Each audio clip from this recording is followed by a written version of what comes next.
लक्षात घ्या. संताच्या संगतीनं काय होतं, वृंदावनमध्ये वास करणाऱ्या, वृंदावनमध्ये राहणारे प्रेमानंदजी महाराजकडे फक्त एकदा अनुष्का शर्मा आणि विराट कोहली एकदा गेले, फक्त एकदा. त्यांना कळलं की संताच्या संगतीनं काय होतं, गुरुच्या दर्शनानं काय होतं.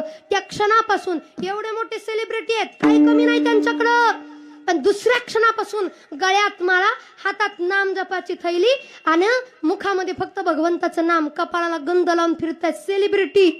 आपण कुठंच काही नाही तरी आपल्याला भजन करू वाटत नाही, माळ जपू वाटत नाही, माळ घालू वाटत नाही, गंध लावू वाटत नाही.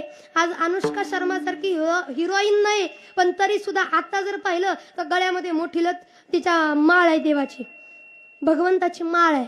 आज विराट कोहलीच्या सुद्धा गळ्यामध्ये माळ आहे. का हो, एवढा बदल का झाला? तुम्ही विचार करा. आज सुद्धा ती दोघं कशी असो, काय काय लोक म्हणतील महाराज उगा आत्ता माळा घातले, पूर्व पहा ना. पूर्व पाहायची काय गरज आहे? तुकोबाराय म्हणतात मागे गेले पाहू नका, पुढे जामी नाही तुका. एखाद्याला जर सुधारायचं असेल ना तर त्याचा मागचा काळ कधी पाहायचा नाही, पुढे तो काय करतोय पाहायचं. खरंच अभिमान वाटतो गड्या, ती दोघं काही करू द्या, पण आता अभिमान वाटतो की हिरोईन असून क्रिकेटर असून सुद्धा दोघं सुद्धा वैष्णव संप्रदायामध्ये आले, दोघांना माळ घातली. मला असं वाटतं तसा बदल करा, जरा बदल करा. हो मोठेवाडी कर, बदल करा जरा करा.